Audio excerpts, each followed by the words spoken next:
Hello बच्चों, let's see the question. The question says, which of the following freedoms is not available to an Indian citizen? Option A, freedom to criticize the government. Option B, freedom to participate in armed revolution. Option C, freedom to start a movement to change the government. Option D, freedom to oppose the central values of constitution. तो यहाँ पे 4 options given है। हमने बताना कि इनमें से कौन से ऐसी जो फ्रीडम है वो इंडियन सिटीजन को नहीं दी गई है। Firstly I will tell you कि कॉन्सेप्ट, और हमारे पास यहाँ पे की कॉन्सेप्ट है फंडा, जो रहते हैं मेंटल राइट होता है, फंडा मेंटल राइट। तो देखो हमारे पास क्या है, 6 फंडामेंटल राइट।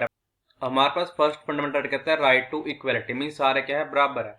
हम किसी का भेदभाव नहीं कर सकते। किसके बेस पे? कास्ट के बेस पे या उसके रीजन के बेस पे, उसके कलर के बेस पे आप भेदभाव नहीं कर सकते। हमारे फिर आता है राइट टू फ्रीडम।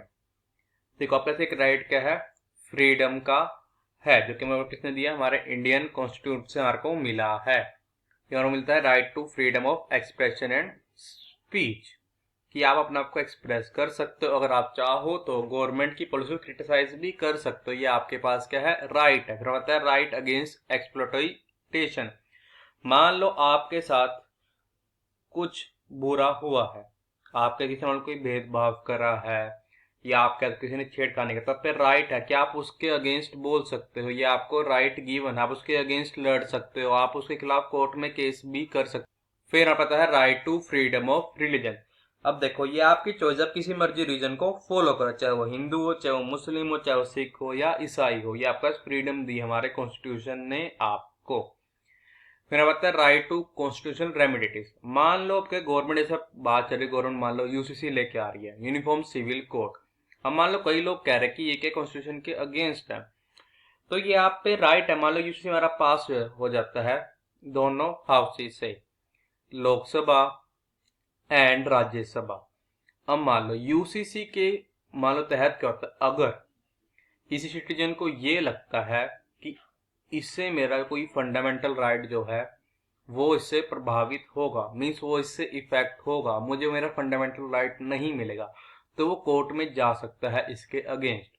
फिर आता है कल्चरल एंड एजुकेशनल राइट। ये हमारे पास एक बहुत इंपॉर्टेंट राइट है हमारा। देखो हमारे पास क्या एक राइट है किस चीज का, कि हम अपने जो कल्चर है उसको फॉलो कर सकते हैं। जो भी हमारे पास कल्चर के अंदर हमारे पास क्या प्रोसीजर आता है, जैसे हमने फेस्टिवल्स बनाने हो गए, इन सबको हम फॉलो कर सकते हैं। और एजुकेशनल राइट्स भी है हमारे पास, कि हमें कोई भी एजुकेशन देने से नहीं रोक सकता किसी भी बेस पे, चाहे वो हमारा जेंडर का आ जाए, चाहे वो रीजन का आ जाए। अब देखो हमारे पास फर्स्ट में गिवन क्या, freedom to criticise the government. Given कहते हैं था राइट टू फ्रीडम। कहा हमारे पास क्या था, एक फंडामेंटल राइट है जिसके अंदर करते हैं गवर्नमेंट की पॉलिसी को क्रिटिसाइज भी कर सकते हैं।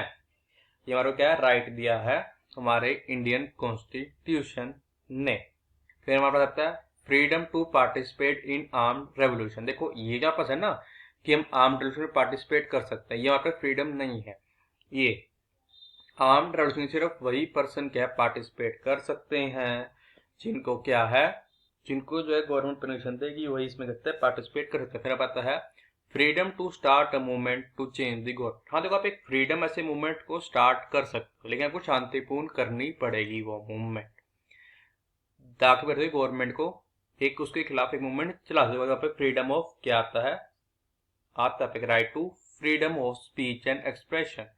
इसके अंडर क्या आप ऐसे मूवमेंट्स को चला सकते हो, बट अब क्या करना पड़ेगा, इसको शांतिपूर्ण जो कि एक मूवमेंट चलानी पड़ेगी।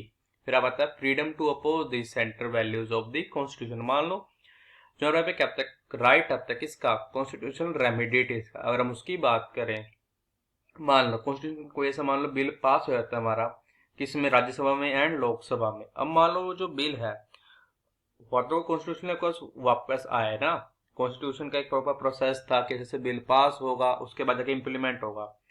तो ऐसे किसी में कहता है उसके खिलाफ कोर्ट में जा सकते हो कि भाई इस बिल के अंडर मेरे पास क्या है, मेरे ये फंडामेंटल जो राइट्स हैं उनका हनन हो रहा है, मीन्स ये मेरे को इन फंडामेंटल राइट्स के मेरे अगेंस्ट है।